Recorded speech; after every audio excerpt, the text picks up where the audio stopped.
All right. How's it going, everyone? Let's say hi to everyone in chat. Let's see. So we got AWZ, welcome in. We've got Petty Ruxpin. Thanks for joining us. Jupiter Robotics. Thanks for coming in. So I did some printing and some prototyping of the LDO driver kit that we were designing last time, and I already know of some changes that we need to make. So that's going to be fun. How's everybody doing? Hope everyone's excited for the weekend. 3D Printopia is right around the corner. I'm feeling really anxious.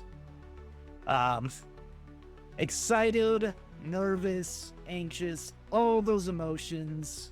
I spent some time last night packing bags to see what I could fit in the bags. I was not pleased with the results. Getting ready to go live on the Jupiter Robotics YouTube channel in 2 hours. Oh, nice. I'll have to make sure I find you and watch you if I'm available. So nice. Of course, ads are starting just as the stream is starting. That's great.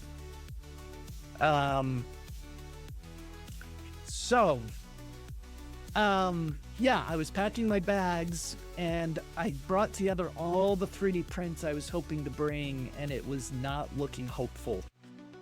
I got 2 of the largest suitcases we have and packed them as much as we could, playing adult Tetris with 3D prints.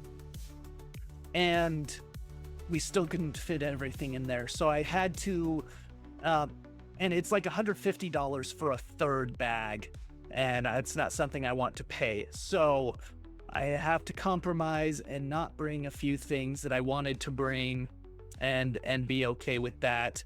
I'm still having to divide some 3D prints amongst my carry-on and my personal item that I'll be bringing onto the plane as well. So 2 bags packed, and I still don't have clothes packed yet, but 2 of my big suitcases, each of them are roughly 42, 43 pounds. So that only gives me like, I don't want to cut it too close, but I want to say it's about 5 more pounds worth of stuff can go into each of them, which isn't very much. And then of course, pack as much as I can in my carry-on and my personal bag, or whatever you want to call it. So yay. So that's fun. I printed out the prototype. So this is it. So I printed this out. Let me grab my drivers. I have my drivers here.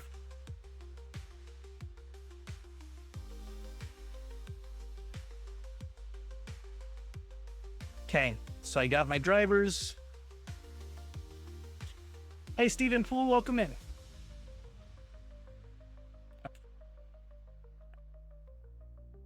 Okay. Okay, so I got my 6 drivers here.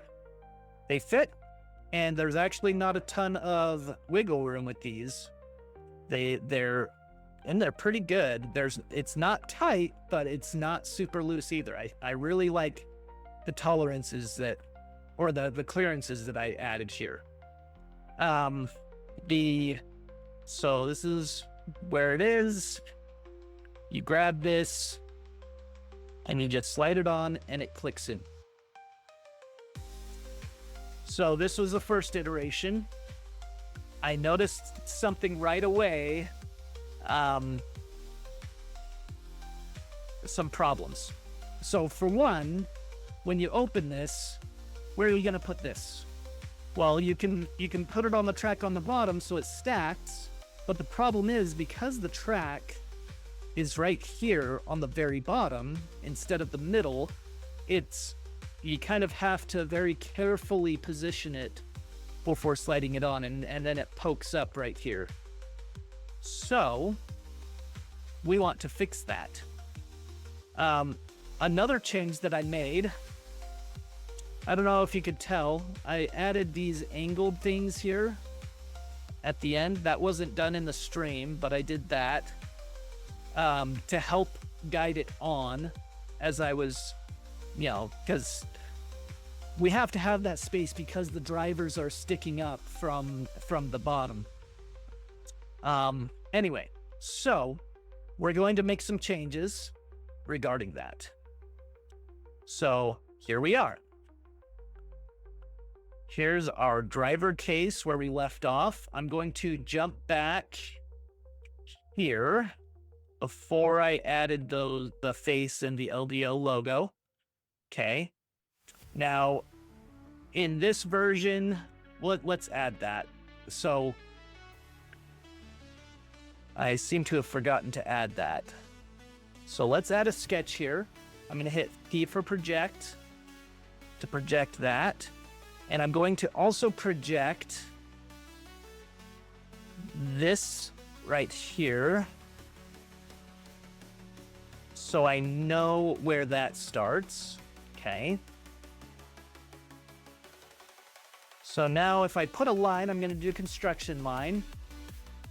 That kind of gives me where the bottom starts, or where the bottom ends and where the top starts. And what I want to do is create a line this way.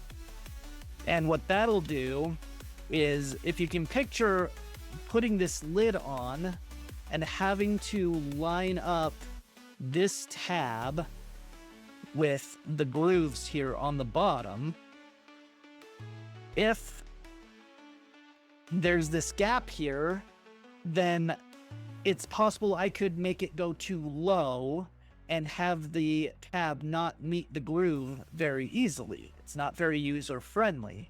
And so what I thought of doing is I thought of making it like a rectangle like this,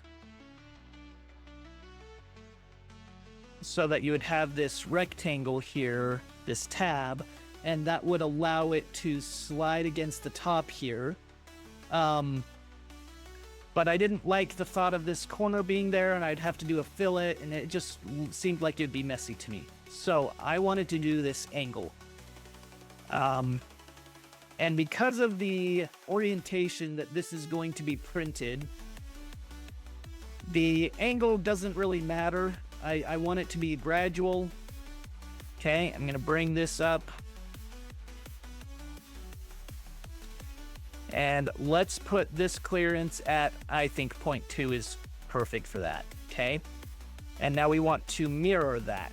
But in this case, instead of mirroring this line in the sketch, hey Bezlas, welcome in. I am going to extrude this and then mirror that extrusion. So let's, I want this to go all the way back, this profile to be extruded all the way to the back. So to do that, instead of measuring and just dragging it like this, I'm going to go over here, and instead of distance, I'm going to choose to object. And so you guys can see what I'm looking at, I'm going to choose this back face. Now, because of our fillet here and our chamfer here, it's going through some of an object. So it assumes that I want to cut it, but I don't want to cut it. I'm going to change this to join and hit OK. All right. Now let's mirror that. Now, when we do a mirror, not pattern, mirror, by default, it has bodies. I don't want to use bodies. I want to change that to features. And then I can choose down here on the timeline. I feel like this, hold on, for some reason, can you see my entire monitor? It looks kind of cut off to me. Yeah, that was interesting. I don't know what that was about. Okay. Okay, so features, so we can go down here on the timeline and select this as a feature, or if you know what you're doing, you can actually hover over this and select that, and you can see on the timeline, it also highlighted the feature down here. So you can make sure that you select the right feature. And for mirror plane, because of how I've created this, I know that this plane is the mid plane, and so I can just do that. Now, in this case, I can keep this as adjust because I know that for this extrusion feature, when I told it to go to this plane, this is going to do the same thing where it's going to assume that I want it to come to that plane. Now, if I were mirroring it and they were like a mirror image of each other where this one went to the plane and I want this one to go to the plane, that would be fine as well. But say I have this side and it goes to this plane and I want this side to go to this plane, when I mirror it and choose adjust, it's actually going to go to that plane. Both of them want to go to the same plane. I don't know if that makes sense. So in our case, adjust will work. And so we can just hit OK, and there we go. So that will make it so when we're sliding it on, because there's this angle, this piece of this material here, this won't be able to be pushed up further into the lid by accident to slide it on. So that's what we want to do there. Okay. Now,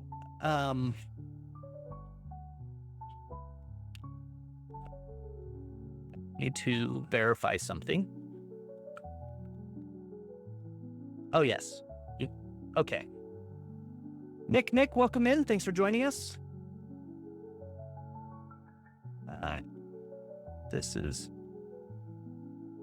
I'm struggling over here with stuff. Okay. Hey, Zombie Hedgehog, welcome in. Thanks for joining us. Okay, so we have that done so that it can easily, so that the little tab can go into the groove as this is sliding on. So this is our groove, and this is our tab, and we want it to go into the groove. Now, there's one other thing I noticed that was a problem. This one groove is not going to keep the lid from pivoting. So this could be totally on the bottom, but because that's the only place there's a groove, it's going to pivot. And it's the back part of it isn't going to stay on. So we want to add a groove all the way to the end, from here to the end.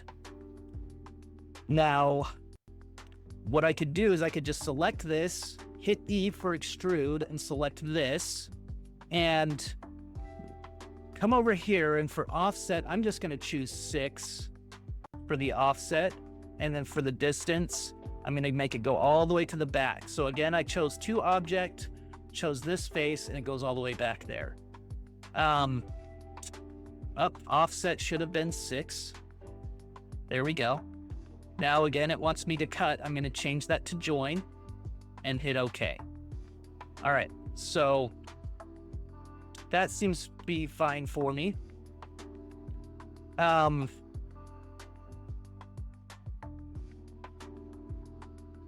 Yeah.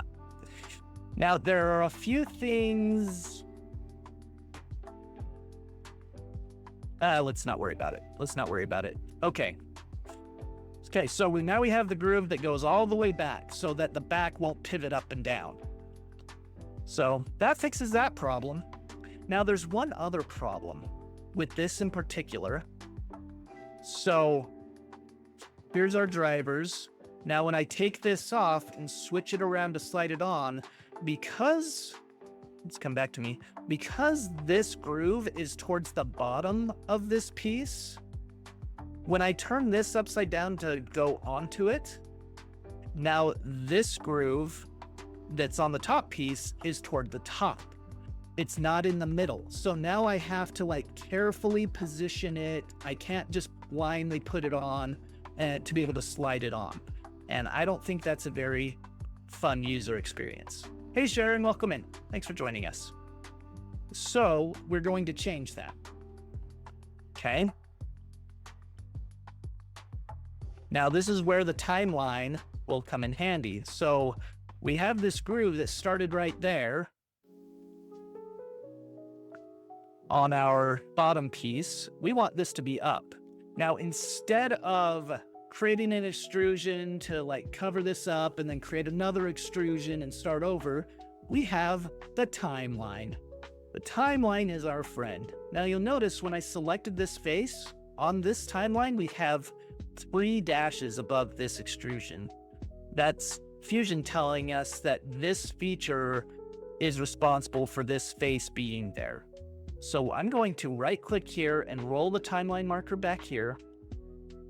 I'm going to select this sketch here, and it's going to give me a preview of which sketch it's talking about.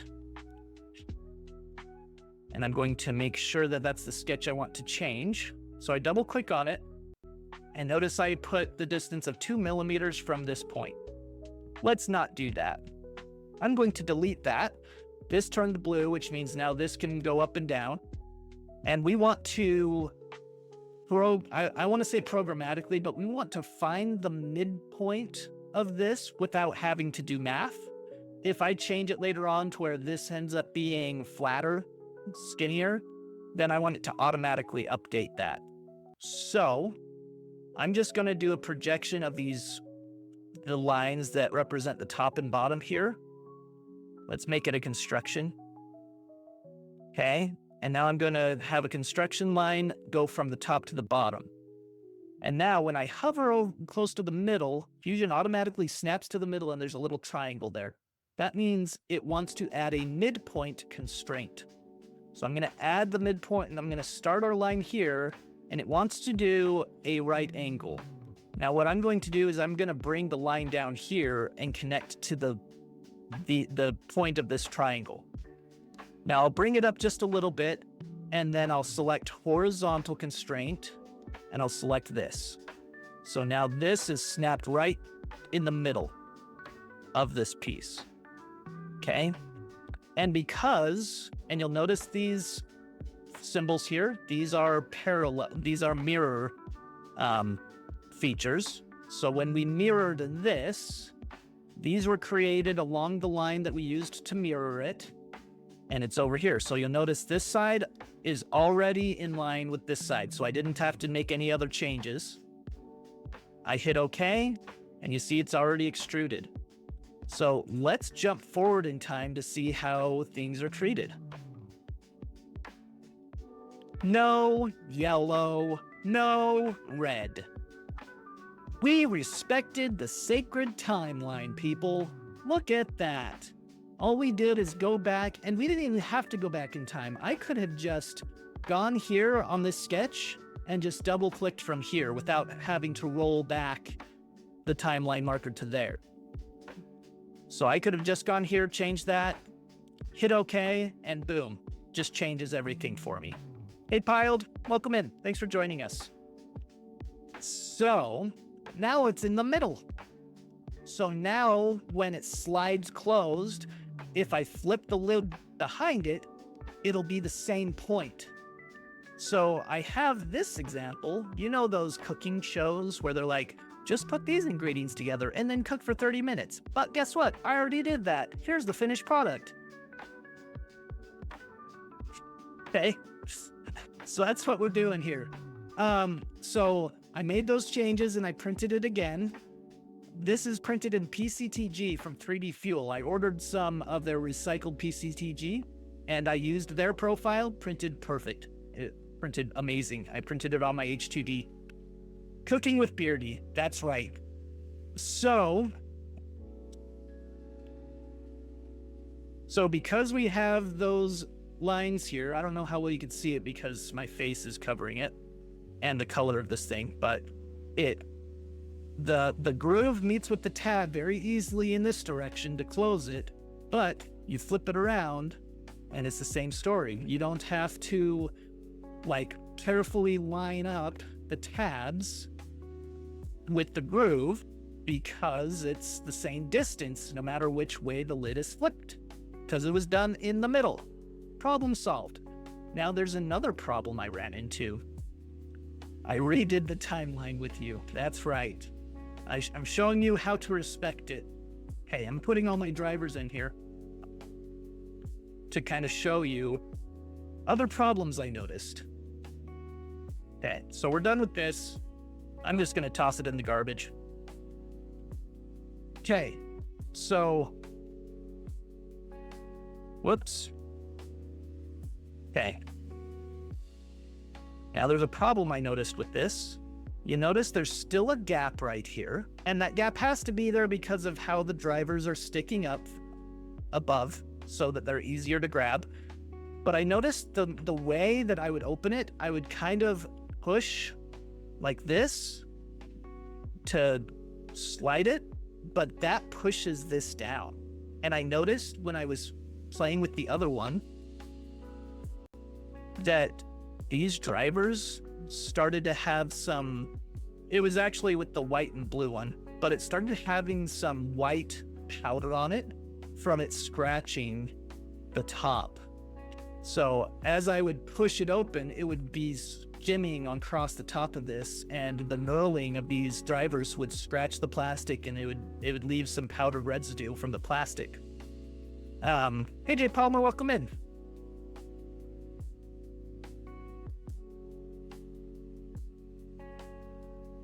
The angles you add to the lid don't hit on the bottom. No. Yes and no. So they're meant as a guide. So they kind of hit the corners here. So the angles that I added to the lid kind of slide along these corners, and they act as a guide so that it can't be added like this. I don't know how I could see that. So this is if I try to add it like this, and the top, the very top hits the top of this. These angles make it so that doesn't happen. It kind of keeps it riding along the edges instead of along the top. So I don't know how well you'll be able to, oh, I think I could show it. No, the white will be harder. Let's see if I can angle it. You might be able to see some marks right here and right here. Those are from the drivers scratching it. So that's a problem that we want to solve. 2, I noticed. Let's bring this guy back again. I'll show you. I noticed that how I would open it, I would just kind of push it away with my thumb. I'm pushing down, that's how it's scratching on the drivers. But I've also noticed that when I push this down, these sides right here flare out. This flares out and this flares out when I push down. And that makes it so the tabs, oh, I'm like showing the wrong way. Let's look at this one again. White is just terrible on camera. So these tabs will pull away from the groove, and so it makes it easier to open. Now, the problem I had when the drivers were in there is it wouldn't allow me to push down anymore because it would hit the drivers. So even though when it was empty, it could easily be open because I would be pushing down, these tabs would flare out, and it would allow me to open it. But with the drivers in there, it's much more difficult to open. It requires more effort. 2, I don't have much grip here. I'm kind of using the bottom and the top to kind of open it, and I don't have much grip. So we got a few things to fix.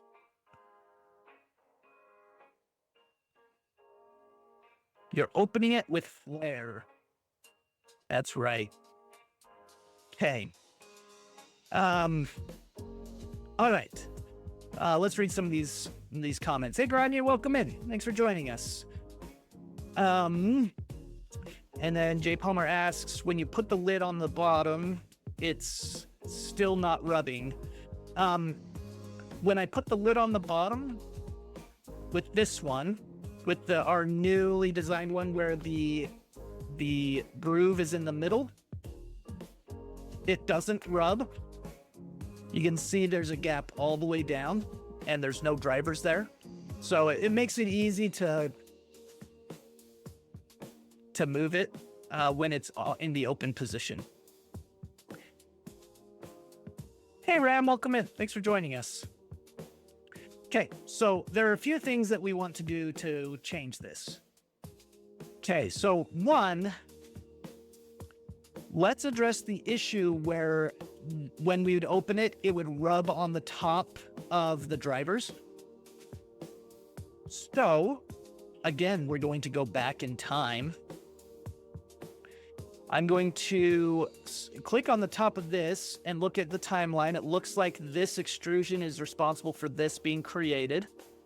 What I want to do is I want to make this a little taller so that doesn't happen. But we're also going to add tabs right around here that will keep the lid from hitting the drivers and scratching away, leaving any residue on those.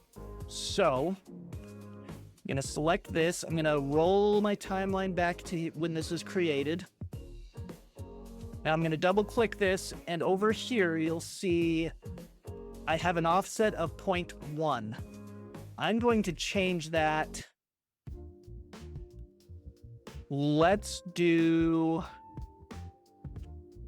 I don't know, 0.6. Let's do 1. Okay. So it starts 1 millimeter higher. Okay, and we'll hit OK. Okay, and so now when we go through these steps,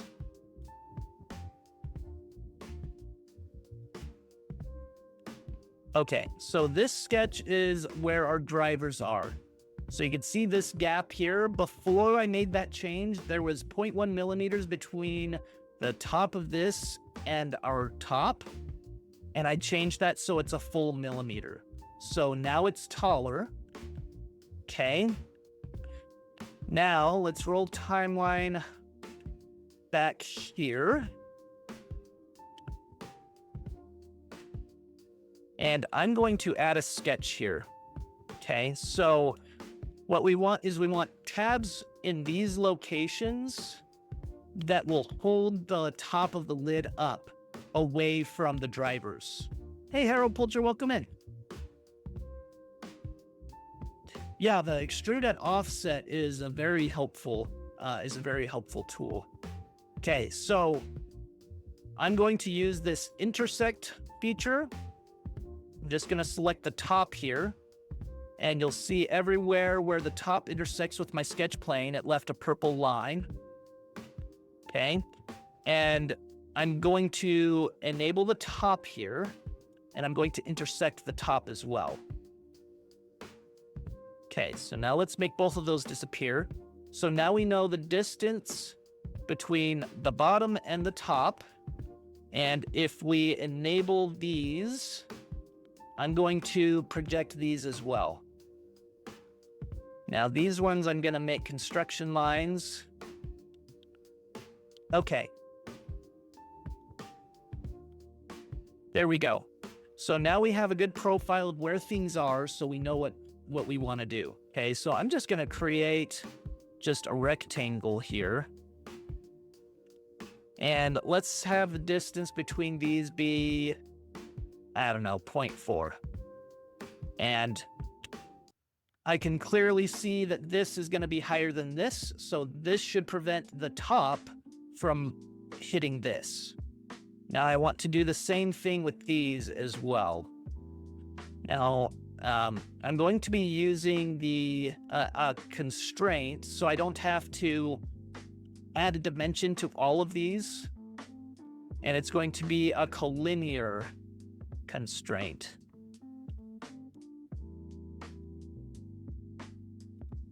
Okay.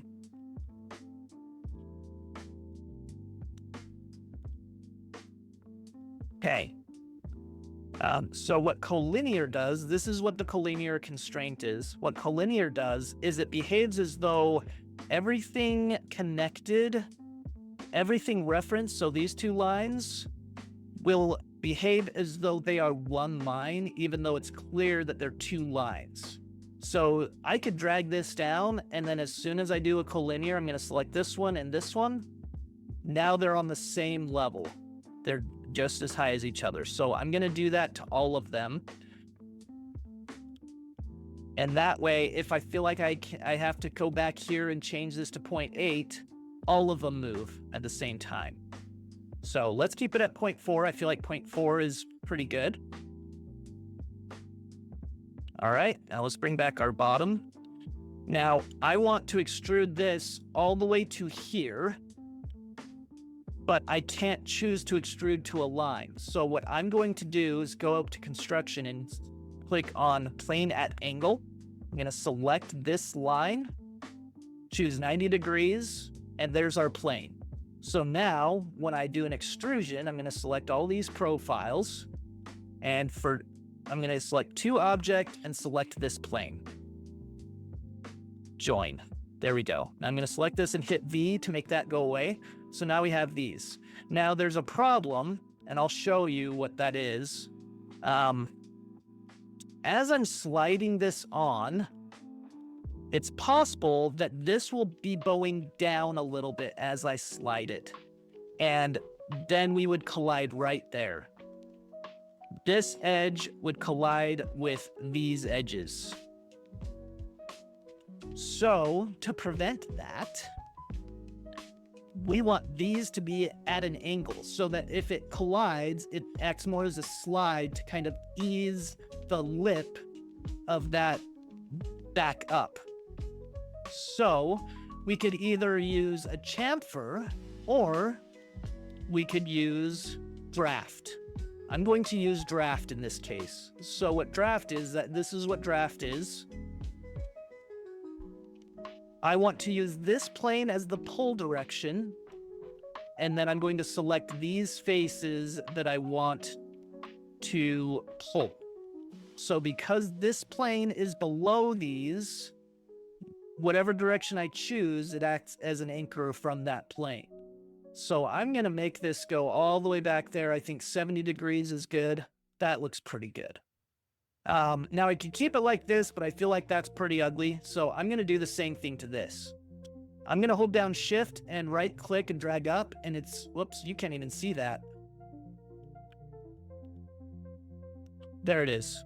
And I can repeat my draft, or I can come up here and choose draft again from here. But that's how I have it set up. If that's not how yours works, you can go into preferences and change how your user interface experience behaves so that that's not an issue. Whoops, I selected the wrong thing. So again, I'm going to choose this face as my pull direction. I'm going to choose these faces that I want to angle. I'm going to drag it this way. I think that looks fine. Excellent. So now as the top closes, if the front is bowing at all, it'll slide on up these ramps on top of these little tabs to keep it off of those drivers. Okay, let's hit cancel on that. Okay, so those look good, but I kind of want to make these so they wouldn't be uncomfortable if you happen to handle them with your hands. So I'm going to add a fillet to these. They don't have to be big fillets, but we just want to make sure that if you happen to grab them with your hand, that it's not uncomfortable. Let's do 0.6. 0.6 I think is fine. Okay. Maybe 0.8. I like 0.8 better. Okay. So we have those. That's taken care of. One more thing that I found that we'll need to do. Now, remember how I was talking about how when the drivers are in there, it was harder to open because the front wouldn't flex and these tabs wouldn't flare out. We don't want that to be a feature where the tabs flare out for it to function properly. So we're going to add more clearance to the tabs so that it works better. But I want to add something here so that if I want to grab the bottom like this, I can. So we're going to add a little like half hole right here to make it easier. So we're going to add graded clearance for the tabs, and then we're going to add that hole. So let's bring our top back. Okay, make that go away. Oh, where did our... Oh, let's roll history. Roll our timeline over here where we did that extrusion. Okay, that's good. Okay, so I'm going to hit Q. I'm going to select... Not that. Let's... Okay. Pro Streamer. A little lip. Let's see. Just put a raised beard so you have something to grab onto. Yeah, we'll do... We won't do that, but we're going to do some other stuff. So we're going to make it slightly easier. I'm going to do -0.1. Why did that happen? Hit Q. -0.1. I'm going to hold down Control and select this face and hit OK. Okay, so that gives a little bit greater clearance there. And then now let's put our hole here. I'm going to drag this on a timeline to before we made these changes. I'm going to roll our timeline back there. Okay. All right, so now let's do our project here. Now, I want to make sure that when we do our hole, that this isn't exposed. So I want to do a projection from the bottom of where those would be. I'm going to select this, make sure it's a construction so it doesn't interfere with any profiles I'm making. Okay, so I don't want the hole to go past this line. Okay, so let's just make a circle here. Whoops, I wasn't in my sketch. Okay, so let's just do a circle here. All right, I want the circle. Let's have the circle be 40. Whoops, Pro Streamer.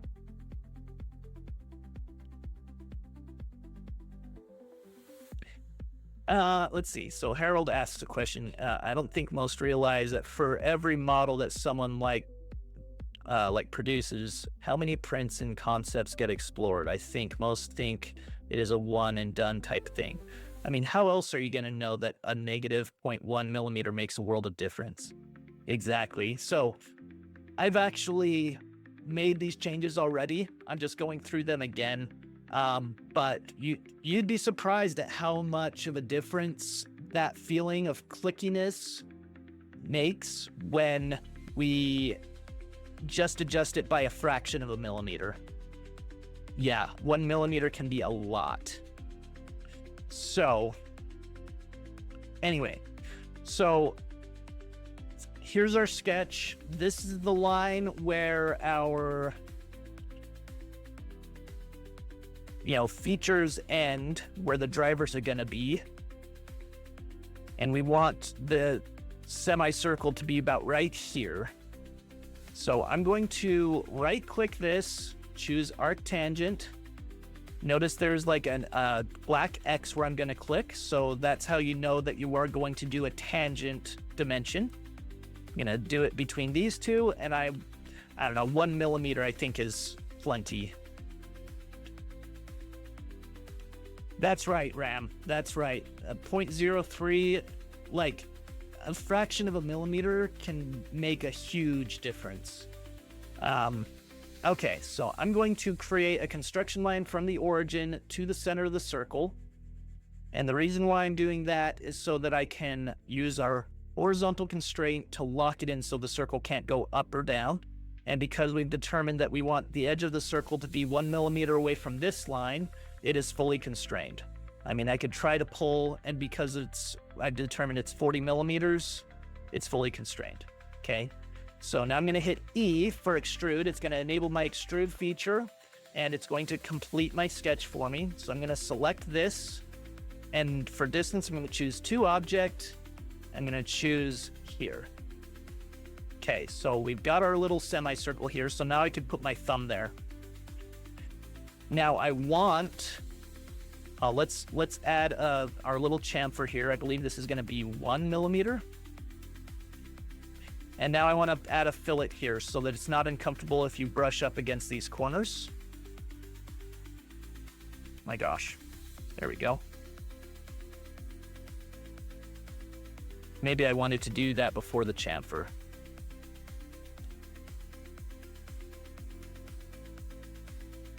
I don't know, 15 seems good to me. Hold Control to select more faces. Okay, hit OK. And now let's go to our chamfer. I just hit the arrow on the bottom left here to hit this part to go over one step on the timeline. So it looks like we have our good little thumb thing here. Yay! Okay. I'm trying to think of what else I did, what other problems I found. But we've added our little tabs here so that it doesn't sync as we're trying to remove it. Oh yeah, there is one other thing I just remembered. And we are able to add our thumb here without having to grab the top. That's looking good. Now, there's one other issue with this.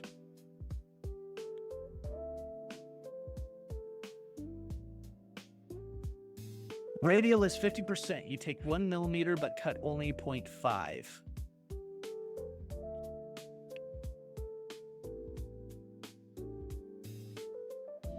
Okay, so, let's go back here. Okay, there's one problem here.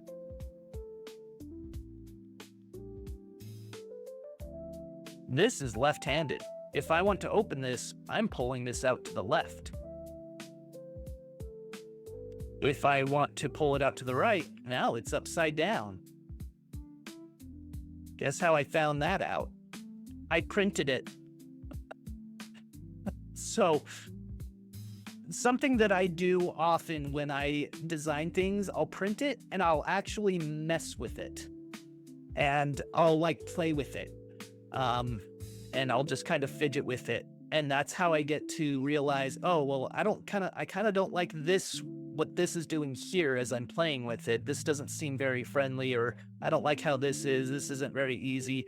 And that's how I determine whether or not something needs to change. And it was after I printed it that I started playing with it. I'm like, this thing is upside down.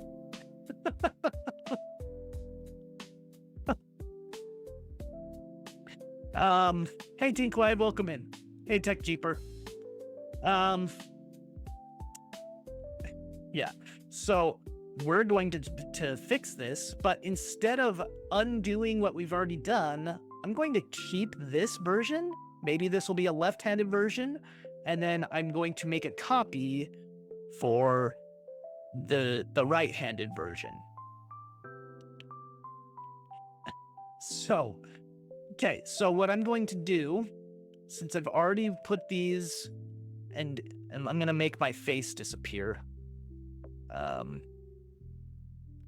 So down here, I have these components. This component is the LDO sign, and this component is my logo. So I'm going to make a copy of these components, or these bodies, and then I'll make my change it accordingly. Okay, so first, but I want to make sure that when I do the copy, all the components are in there, or all the bodies are in their corresponding components. So I'm going to go here to LDO. I'm going to click this to activate that component. And I'm going to select these, hit Control-C, hit Control-V. Okay, I'm going to go down here, do the same thing, activate that, Control-C, Control-V. Okay, and now I'm going to come up here to the parent, activate that. And I'm going to make these bodies, these original bodies, disappear. I'm going to select top, Control Paste. I'm going to make the original disappear. Okay, so now all the visible bodies that I have here are the ones that I wanted to modify. Okay. So what I'm going to do first is I'm going to do a combine. And I want to keep tools. So I want to combine this and these. Okay, so now our top, now if I make our LDO and our bearded printer things go away, our top is plain. And let's name this to RH for right-handed. And we can name this to LH for left-handed. Okay. Now, bringing these back, I'm going to move them. So let's do our move. Now remember, I wanted to bring this to your attention. Our very first sketch we did, my mouse is at the bottom left here. Our very first sketch we did, I'm going to double click. Note that we used the origin as the center point for the entire thing. That is very helpful for a lot of the things that we've been doing. So what we can do is I can move these and these. And over here, I'm going to choose rotate. And for the axis, I'm going to enable origin and select this axis, the z-axis. So it's around the z-axis that it'll spin. Okay, and just spin it 180 degrees.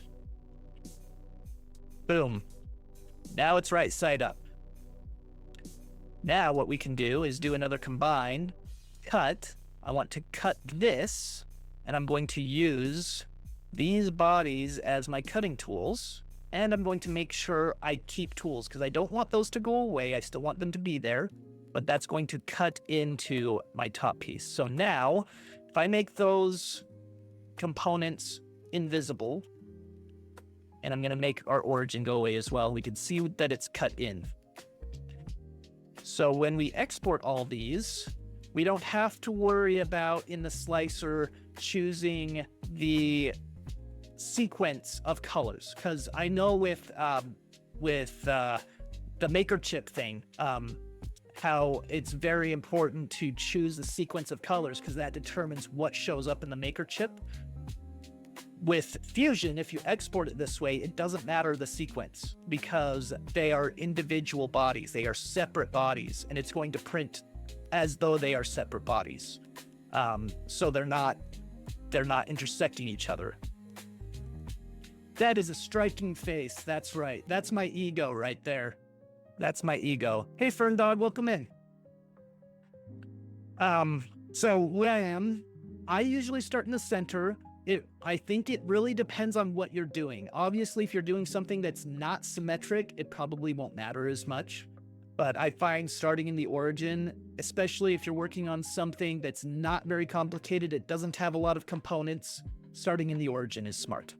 But if you have a lot of working components that you're trying to get to work together, where you have a lot of joints and moving parts, doesn't necessarily mean you're going to be starting in the middle. And Built Over Bot just redeemed a speed run. Let's design an ego. I don't know what that is.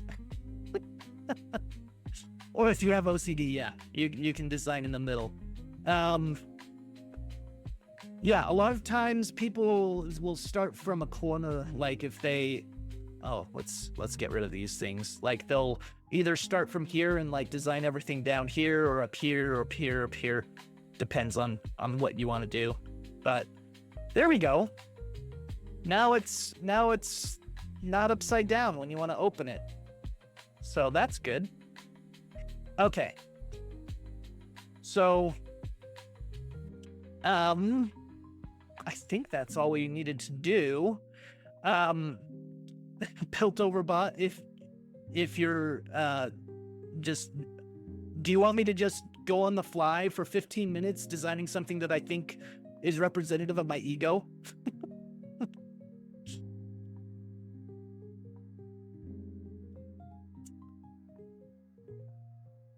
But I think we're about right there, and I'll show.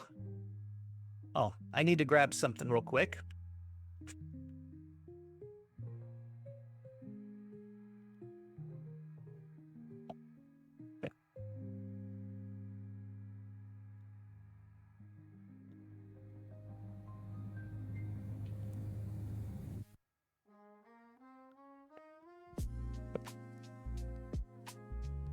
Okay.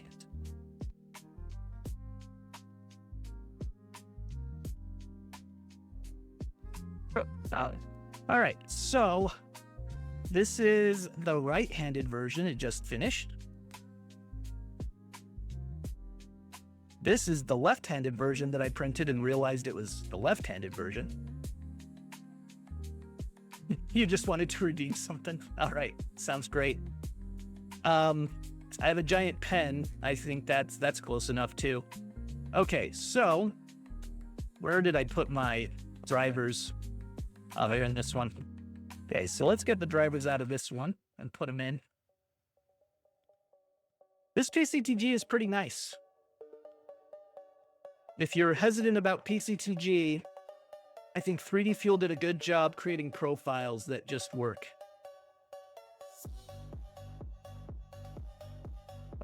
Okay. So here's the new one. You can see we have the tabs up top. We can see the thing is in the middle. Oh, and looky there. That's one other thing I forgot to mention. So I noticed, let's design this in Fusion, just so we can show you how I did that. Very easy. Same mode. Oh no. All right, we got 5 minutes of scene mode that Pezla's just redeemed. Okay, so TechJeeper asks, can I steal this box and repurpose the guts to make the case my wife keeps bucking for her custom crochet hooks? Yeah, you can. I can give you the step files if you want to make life easier for you. Okay. Sing mode.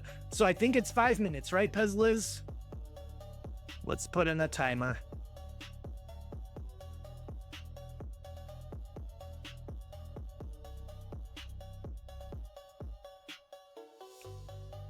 Boop, boop, boop, boop. And TechJeeper with the 20 bits. No, it was 28 bits. Thank you for that. And 3 more bits. Boop, boop, boop, boop. Okay. We have singing mode activated. Let's go back.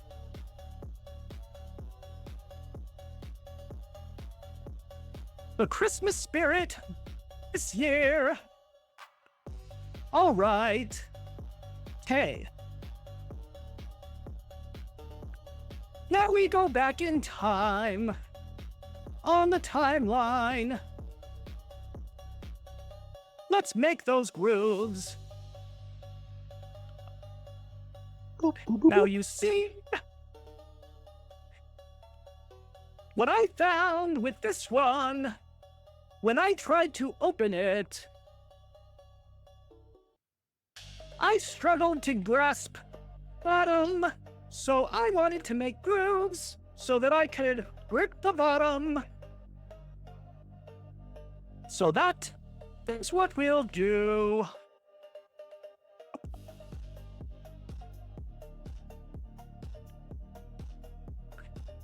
We must respect the sacred timeline. Let's create a sketch at the front. At the front.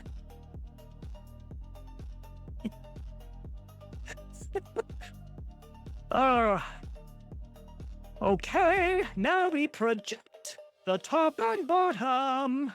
We don't need to project the top, though. Now, I just estimated how far over I wanted. That groove happens to work. Let's add more projections. Okay. So what we want is something like this. We want it so you don't need supports. Sing and bass. You want me to go opera? A+. I would not say that I'm a bass, maybe a baritone.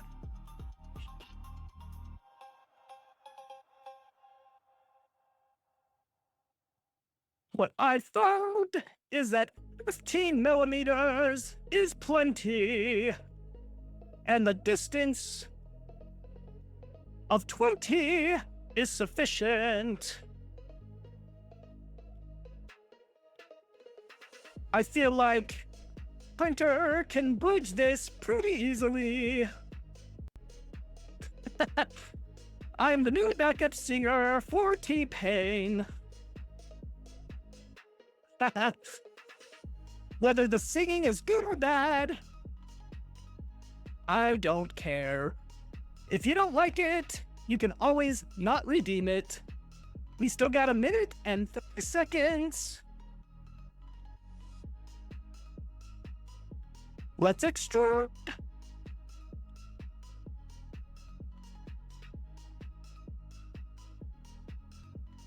Let's put a chamfer.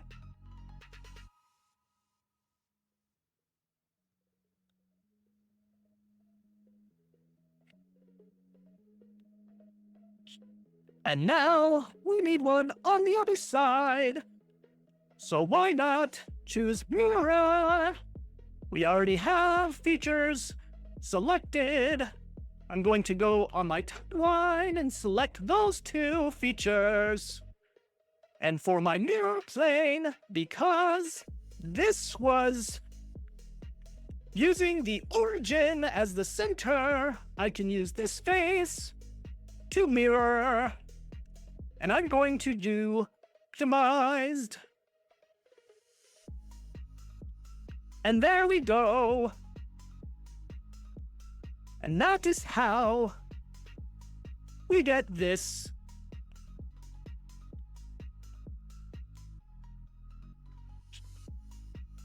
And there we go.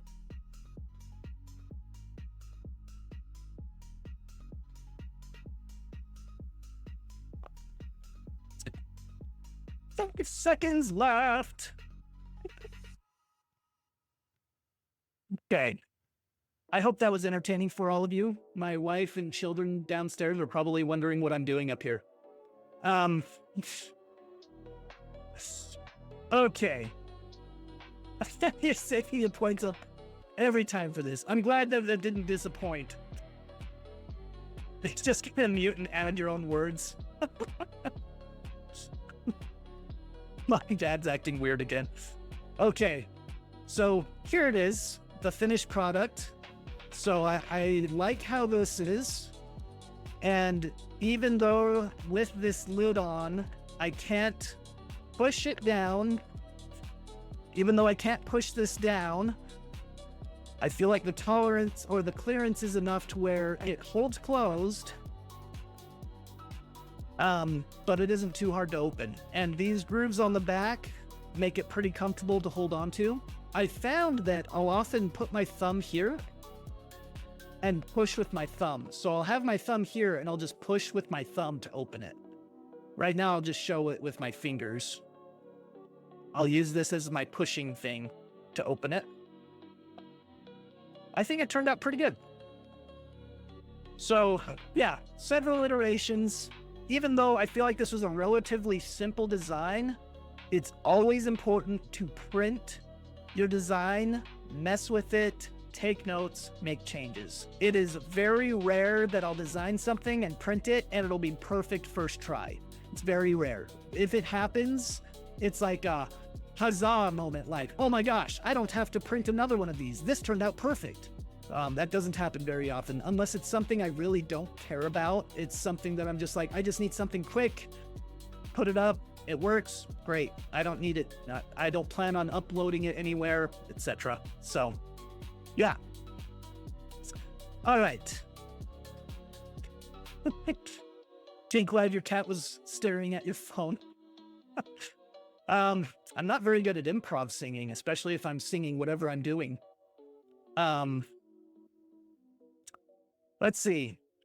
It's just another Thursday. You know, sometimes when I'm driving with my kids in the back, I will sing the Oscar Mayer song in Spanish in opera, and my son will be like, stop, stop. And I'll just keep going. He'll be like, stop. He's 4. So, it's only simple if you know how to use the program. I mean, yeah, I mean, I feel like that's a valid point. There are definitely more complicated, but definitely more simple as well. What I mean by simple is it's basically a rectangle with cutouts in it. Not everyone knows how to design, obviously, but yeah. Poor kid. That's right. Backstreet Boy opera. You want to hear the Wiener song in Spanish? Who else wants to hear the Oscar Mayer Wiener song in Spanish? You know what, Diablo Spawn, I did enjoy the dummy sitting there. I had to pack him away. I'll set him up again after I come back from 3D Printopia. I'm just slowly making sure I have everything together so it's not a Chinese fire drill. I don't know, is that a politically correct term? So it's not just, so I don't feel rushed to get everything done right away. Okay. If you do not give your kids something to talk about in therapy, they will find something worse.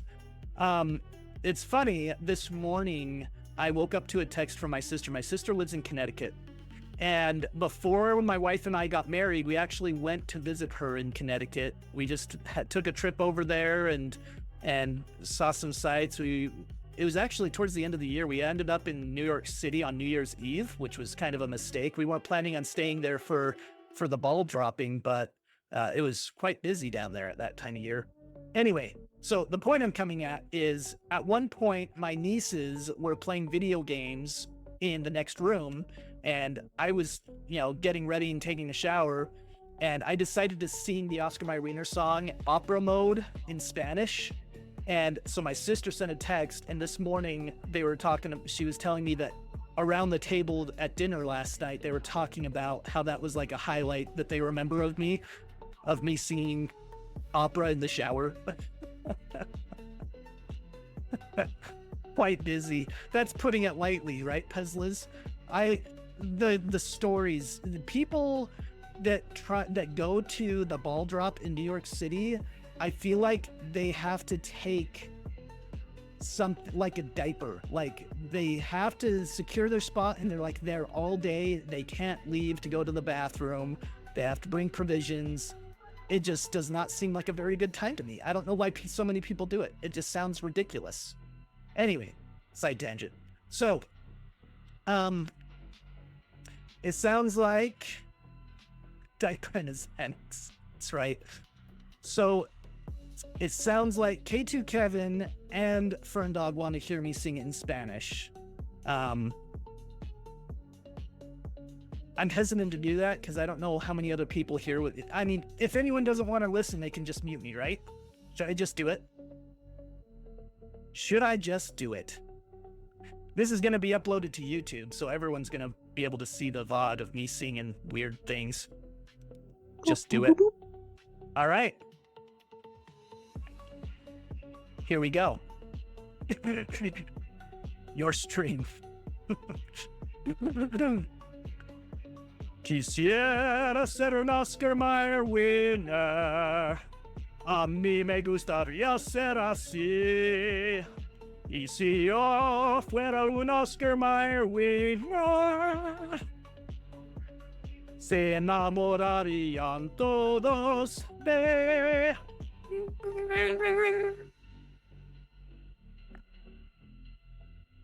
How was it? There were a few parts that I wasn't very comfortable with.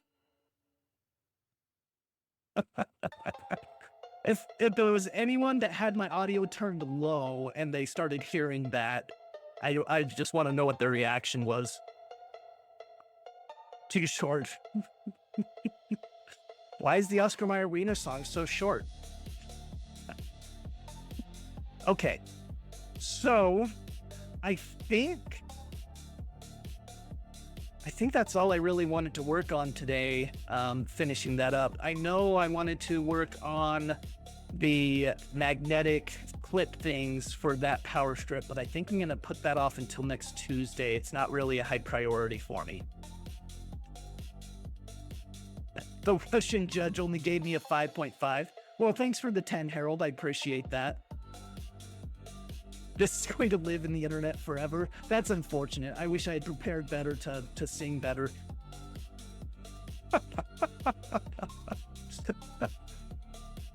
Baloney had the first name. Oh no. I'll have to translate that one to Spanish, or I could just sing it in English. Now that is a clip. Okay, I'll have to listen to it and cringe later. Is my zombie spool still in the trash? It's in the trash somewhere. Like, it went to recycling, and that was taken away. So it's somewhere in some heap somewhere. Maybe it's burned and recycled already. I don't know. Yeah. Thanks for that. I appreciate the congratulations, the bravados, or whatever. The bearded opera singer. That's right. Hey, Shenanigans, welcome in. Thanks for joining us. We were just about to end the stream. I wasn't going to have the stream go too long because I want to join the Polymaker stream that's going on today. What pumpkin is that beside me? This is my cute jack-o'-lantern. It has the little slot for the tea light. I don't have the tea light with me. This is one of the things I kind of wanted to bring with me, but I couldn't find space for it in my luggage. I got 2 massive suitcases full. I weighed them both at about between 42 and 43 pounds. And I still have to pack clothes and some snacks and stuff. So that's going to be great. Yeah, Shenanigans. It looks like Pezlis is posting the clip everywhere, so you'll be able to see me. You'll be able to listen to me singing. Plus, this is going to be uploaded to YouTube, so everyone will be able to hear me singing. So, yeah, that's going to be great. For those who haven't seen it yet, this is the final product of my LDO kit, of the LDO case. You just take it off, spin it around, put it on. There you go. You got your drivers. I think I'll reprint this to be darker. I didn't have my dark gray at hand, and if you look at this, so I like this darker gray, but if you see the top there, I don't know how well, I'm trying to cover my face. There is a small line of black. That is where I ran out of gray. Like, it was like just barely grams. Like, it was like 3 minutes left of the print and it ran out of filament. And I'm just like, so, I mean, it doesn't look bad to have black, but when I realized it was upside down, like, I wanted to be able to remove it, but it was upside down to me, you know, because I want to pull it with my right hand. And so I needed to print another one, and it didn't have any more dark gray. So I'm going to reprint this in dark gray because it just came in. That's the life of a 3D printer. You just run out of filament, and you got to live with it.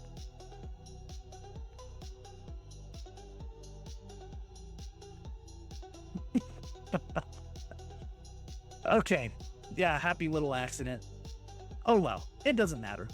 The PCTG from 3D Fuel is actually pretty good. It's the recycled stuff, so I didn't have a choice in the color, and I think the color slowly changes as it prints too. Earlier prints was a little bit brighter than this one. Okay, I did it on purpose. I wanted a left-handed one and a right-handed one. I did it on purpose because that's what I think about. I just think about how many people want that choice of choosing which side is which. I've only tried one, K2 Kevin, and it's this PCTG. This is the first time I've ever printed PCTG, and that the fact that they post their profiles online that they have painstakingly tuned for various printers. It wasn't just one printer. They tuned it for the X1, for the P series, for the H series. They're currently doing it for the H2S, and they do a lot of great work. So I'll probably be buying from them again too. Hey, Mexi Bean, welcome in. Again, for those who missed my singing earlier, you can watch my VOD. I'll be uploading it to YouTube, or you'll be able to watch my VOD on Twitch. Pezlis created a clip of me singing the Oscar Mayrena song in Spanish if you want to listen to it. So cool. All right, so now for reals, I'm going to end the stream because I keep getting distracted. Let's find someone to raid out to. Does anyone have any suggestions of who we should raid out to? Zakayla is online. She does crochet work, I believe. Looks like she's doing some crochet work right now. Or we can raid into Polymaker.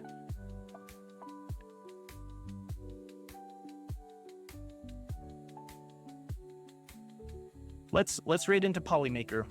Why not? All right.